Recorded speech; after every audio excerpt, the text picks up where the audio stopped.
by Weather Rate. Sponsored by AC Designs. Welcome to it. A little different look at our 4:30 stream today. I'm going to let you in behind the scenes.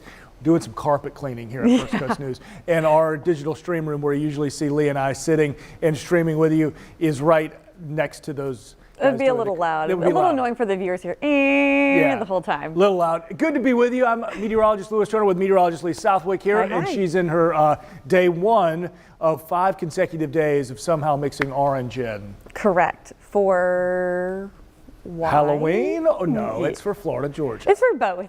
Halloween's also my favorite holiday. So we're celebrating. Is it really? It is. So we're celebrating Halloween, but of course, if I add a blue accessory, it goes for the Gators, which sure it does. I got to do every single day this week. And we've got a lot to get to because, of course, we've got Halloween, 2 of our favorite things. We've got Halloween in Florida, Georgia, and the 7-day forecast. So a lot to get to. We start with our weather impact alert for the next couple of hours, really only the next hour and a half, to be honest. But we want you kind of ready and raring to go for that evening commute, or if you do have to go driving around sometime this evening, go get groceries, we're ready for the rain. Exactly. Almost done with it. Still got some showers out there, and we hear the rain on the roof here in downtown Jacksonville. So that is why, as Lou said, it's for the evening commute. I got a live look out of downtown Jacksonville, and it's gotten heavier over the past really like 3 minutes. We could see downtown. Yep. Now the building's not visible anymore. Can't make it. So these will be quick showers. So I'm not overly impressed with rainfall totals with this. And you have this is cool to me. We have our lightning turned on, and what you can see, a couple of areas where we're getting pops of lightning. But I notice this one strike. And how we talk. I'm going to step off the screen and zoom in for you while you just do a radar. So it's interesting to me. And maybe to you too, hopefully. We always talk about you don't have to be underneath heavy downpours of rain in order for there to be a strike of lightning. And notice this loop, which we're going back about 2 hours time. Right at the beginning of the loop, a rogue little lightning strike is picked up here at the far northern edge of Putnam County. So up 17 from Palatka, right on the border with Clay County. Boom, pop. But notice there's no rain around. It has been very overcast, so we're getting some of those that cloud cover moving over. The nearest rain shower well to the west. So kind of interesting. They're hearing rumbles of thunder without actually being under any rain. And you see some of the stronger storms, Micanopy, Gainesville now, so Alachua County, Marion County getting some of the worst of it right now as it does come across, trying to sneak into Putnam County now. And in fact, we'll be watching essentially south of Palatka. So Palatka, decent chance of just getting maybe a little bit of rain, but not the stronger storm. But if you're talking Palatka south towards Marion County and Ocala and drawing a line all the way over towards Palm Coast, Flagler Beach area, and then south where actually you're starting to see some flash flood potential south. This is where some of the stronger storms are going to be. So we're kind of getting fortunate through our evening. The strongest and worst of the weather will be essentially south of Palatka. Now here for downtown Lee, driving us up to 95 right now, watching the Beltway, watching I-10 corridor. So you're heading out to the west side, watching, I mean, even towards Arlington Town Center, places out towards Bayard, Mandarin, Greenland Road area, E-Town exit there, and where 9B meets and takes you into St. Johns County, getting some pretty heavy downpours there. Even in northern St. Johns County, where the county line is Duval, St. Johns, right there along the Julian and Durbin Creeks, and that would mean Bishop Estates and Julington Creek neighborhood itself. So certainly seeing those widely scattered showers and storms now, and kind of talk when we talk thunderstorms, Lee, Folkston. So we're talking Charlton County, trying to move towards Woodbine into Camden County now. We're seeing some pretty good, this is a pretty significant little thunderstorm right here with some blinding rain associated with that. It will continue to steadily track to the north and to the east. So coming across Camden County, and if it holds its act together tonight, I'd say the next hour. So about 5:30, we'll be moving into that Brunswick area. Yeah, 5:29, Brunswick 5:45, 5:43 precisely, but about 5:45 out at St. Simon's. So again, that's assumingly that all of this juice and instability holds together all the way out to the Golden Isles. Yeah, so next I thought we could talk about rainfall totals that we've seen over the past 24 hours. And Okay. this is just radar estimated, but it shows that where you're getting rain again, like you pointed out, the St. John's Duval County line, Yep. they had a lot of rain there already. And so that's the concern for maybe a little bit more flooding. A lot of that was last night too. It was. I mean, we had, and so just speaking from my life experience, I am right here. And I had the numbers coming up. Don't know what's happening here, but radar estimated it was about 5 inches of rain there. We're having that purple. Yeah, I mean, it wouldn't surprise me. And the reason I know that is my son is doing a science project for his 7th grade science class, and it's all about growing grass. And the variable is adding caffeine to the grass. Like coffee? Yeah, but we're not just pouring, like we're doing water mixed with like actual like liquid caffeine. Nice. So we don't have any extra variables within this. And of course, since we want to control all variables, we control the water, we control the amount of caffeine. By the way, the grass that's received the caffeine is growing extremely well. It sprouted faster and filled up the planter faster. So you're saying when they told me as a kid not to drink coffee because it would stunt my growth, that was a lie. I could have actually, now they can see how short I am when I stand next to you. I am also in a little bit of a heel right now too. So I could have used those extra inches as a kid. I will say you're also a human being with a circulatory system and I don't know if you're. I don't know if right now you're crushing my dreams or making me feel better that there's nothing I could have done. Hopefully it's making me feel better. But they say growing like a weed, and anyway, but I had a point to that. So the point is we're trying to control all variables, and as I like hear, and my son was passed out of sleep when I'm starting to hear the rainfall. I'm like, oh my God, the rain's falling. I got to get my son's science fair project out of the yard and into cover, so we're controlling the amount of water each plant gets. Yes. So anyway, yes, and then it just poured in northwest St. Johns County through the evening. So we have had the rain. Fortunately, for outdoor activities, it's come generally over all that rain generally happened overnight, but we are, like you're showing us now, getting some of that even as we speak. So some people, already hitting the roads now in the Jacksonville area, starting to head home. So as you said, not as much. We got the stronger storm up in southeast Georgia, those going along I-95 towards the Golden Isles, and then also anyone heading south. I do think these stronger storms here are heading more towards the Daytona Beach area and south of us. Yeah. So agreed. Still though, not done with the rain just yet. Oh, now it's going to load those rainfall totals for us. Maybe. There's one Ponte Vedra, 2.5 inches estimated. There we go. World Golf Village, 5.5 inches, radar estimated. Yeah, and that 4.2. So we're kind of looking at Nocatee, getting a good dust in the rain overnight, primarily last night, but getting a little bit more right now. So that line of showers. No, it's okay. There's that line of showers towards E-Town and 9B that's going to kind of keep me entering towards Nocatee. So I added in the future radar. I don't love it because, for instance, it's not showing that big thunderstorm cluster that's south of us and the one in southeast Georgia. Correct. But I think the story here that we were trying to tell is that it is going to continue to move east and start to clear out some as we head into these evening hours. Yeah, so the whole...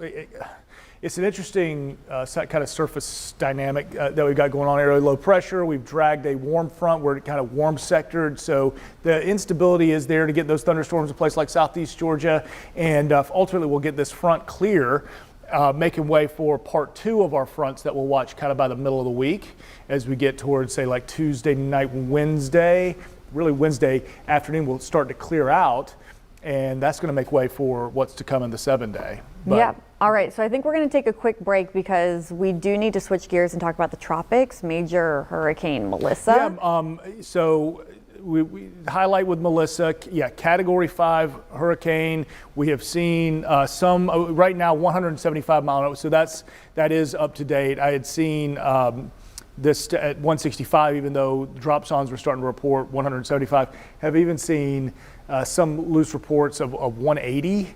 This is terrifying. Which is just unbelievable. But yeah, we are going to take that quick break right now, and we're going to dive into Melissa coming up after this. Stay with us.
All right, so Hurricane Melissa, a major Category 5 hurricane with winds of 175 miles an hour. I saw a report earlier that this is now one of the top 5 strongest October hurricanes that we've had, likely going to be the strongest hurricane that makes landfall in Jamaica. And it's moving so slowly, Lew. It's just continuing to bring impacts to portions of Jamaica, but of course the worst yet to come. It is a compact hurricane. Very much so. And so we talked a lot, in weeks prior about the untapped resources of the Caribbean, how hot the sea surface temperatures were, because we haven't had anything really stir up the Caribbean yet this hurricane season. And all along we've been talking, it's just one gets developed, it's going to bomb out. It's going to become extraordinarily devastating, extraordinarily strong, and it was going to be a matter of, well, which way is it heading? And now we're getting a very good idea of it. Showing you this image because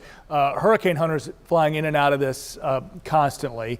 And in fact, it got so turbulent today, I think they had to pull out because it was so tough. But and they can take a beating. They can take a beating. Scary. Yeah, and saying it was one of the most turbulent reconnaissance flights that have been done. Now, and so what they literally will do, and this is kind of an enhanced infrared, plus you've got visible mixed in here, plus you've got 3 dimensions. So kind of exaggerating the height of this. And hurricane hunters quite literally penetrate, they call them eye wall penetrations, and they go through crisscross, trying to find lowest pressure, trying to find strongest winds on the eye wall. Now you look right on down into that, and you can just see how clear that the sky is within that tube, which you get the videos coming from these hurricane hunters, and you can see this dome effect, this stadium effect, as you're going to a college football game and you see that stadium wrapping around you. But you look down into this, and we're talking about, and I haven't seen official reports, but generally speaking,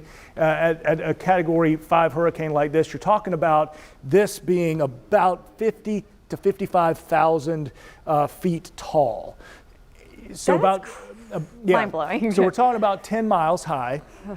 So it's as high almost as it is wide, and it is perfectly circular because you're taking measurements of this eye wall, and you're seeing it's about 15 miles wide, about 16 miles kind of long, I guess we'll go this way to call it for the length, but just about perfectly circular. And that kind of goes to your point about how tight this is. Obviously the strongest winds are right within the eye wall, but so where it does make landfall and where this essential massive storm does make its ultimate track across Jamaica, I mean, it's going to leave about a 15-mile wide, just odd path of destruction, considering where those 175, 180 mile an hour potential winds are.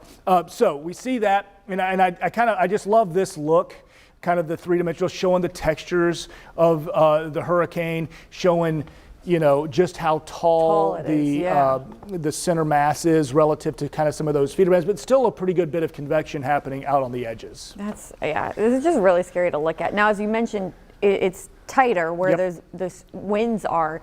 And so this graphic kind of helps show us where the worst of the wind is going to be. Correct. And so the takeaway with this is that, yes, I mean, unfortunately, Jamaica is going to be devastated. Not the entire island with those winds of 160 miles an hour plus, but I've noticed this shift a bit. So earlier today, I saw this closer to the center of Jamaica, and there is time for this to change still too because it's moving so slowly. Now it is looking like it's bullseyeing over places like Montego Bay, big vacation spot. Meanwhile, leaving places like Kingston, perhaps only in tropical storm force winds. Yeah, and the island is about 150 miles long. So we're talking about those extreme Cat 5 winds, really kind of relegated to that we'll call around it the 20 kind of mile sort of area around the eye, with hurricane force winds, coming out about 50, 60, 70 miles, something like that. Yes. They're abouts with the tropical storm force covering the entirety of the island. Kingston is right on the kind of the foot of some of the tallest mountains. So about 7,400 feet worth of elevation there. That's where your tallest mountains are, and that side of Jamaica. It's still mountainous on this side. In fact, pretty good mountain area right outside of Montego Bay, and kind of splits the country right in half. But the tallest are on this side. And this side, while the wind's less of a story, the rain will be more of a story, because you're kind of, yeah. So all of that fresh water in the top of that, 7,400 foot elevation, it's got to come back down. So, and that's going to take 3 days, 2-3 days. So even after this is past the island by, they'll be dealing with kind of that freshwater flooding coming out of the mountain. Long duration event, unfortunately for them. And then this heads towards Cuba. And so once again, not all of Cuba being impacted. I believe, let's see, Guantanamo Bay, right over there.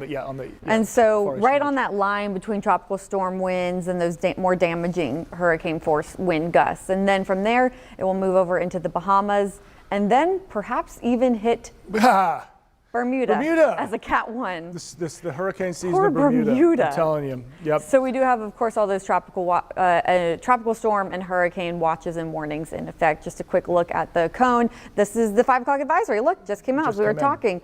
Okay, so it has Cat 5 approaching Jamaica, perhaps going down to Cat 4 strength. Still winds of 145 miles an hour by Tuesday afternoon over Jamaica. Horrifying, plus all that rain like you talked about. Cat 3 for Cuba, Cat 2 for the Bahamas and Turks and Caicos, and then Cat 1 for Bermuda. Yikes. Yeah, so main event for Jamaica is now, but really waking up Tuesday morning is when they're going to kind of experience the very worst of it. So tomorrow morning is truly when the worst happens. And then we saw the rest of the tropics there, nothing else we have to worry about. So some better news there. We just got a couple of minutes left, so I thought we should quickly wrap up with the rest of our forecast. Because we've talked about the two sour things, our weather impact alert and our rain. Melissa, overnight tonight, lows right around 60 degrees, and then tomorrow, cooler day. Some people might need a light jacket if you're a wimp like me. I think 71's chilly. Yeah, it is. So I will be a jacket guy, especially tomorrow as well. So the weather obviously gets better Tuesday and Wednesday. We will be watching out for some tidal flooding, though, and some rough surf and rip currents. But Wednesday, another frontal passage moves. So you had talked about that front. Maybe a few showers with that. Yep, and that's the front that's ultimately, I mean, we've had a couple that's helping steer Melissa away. This front, it will put the squeeze on and then just shove it way out into the middle of the Atlantic, and then usher in, by the time we get really to Friday, so that cool air has got to kind of move in. It's got to advect back into our area, but so we'll get up to 70. That's still, again, that's cooler than normal. But by the time we get into Friday, especially Friday morning, and I'll foreshadow ahead to Saturday morning. There you go. Yeah, we're gonna be chilly. Saturday morning when people are tailgating, like me, I will be out there. It'll feel good. I'll be working Saturday morning. Have some soup, soup for breakfast. Warm soup. Yeah, tailgate. I mean, probably maybe like maybe like a chili or something. I don't know. Yeah, chili's a great. Crack an egg. Great one. But cool start for our Florida Georgia activities, and a comfortable, like true football weather kind of experience there for that. And then of course we had Halloween. Can we go back to Halloween? Yeah, let's go back to Halloween, kind of wrap it up there, because I know we got to go in 5 seconds. But yes, cool and dry for trick-or-treating. You won't be sweating in your costume. No, you actually might need long sleeves for your costume. And then don't forget, we fall back Sunday morning. Sunset Sunday night will be around 5:30 p.m. Love it. Extra hour sleep. Extra hour sleep. We'll take it after Halloween in Florida, Georgia. Yeah, absolutely. We'll need it. Y'all have a good one. We'll see you back here at 5 p.m. for the news.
too, like Gail Davis. No competitions for. Hi. Sorry, I thought I gave a mic check already. Just reading my lines. Give me 1 second. Marineland is the world's first. Yes, Marineland is the world's first oceanarium. We're all right. It's a bit breezy.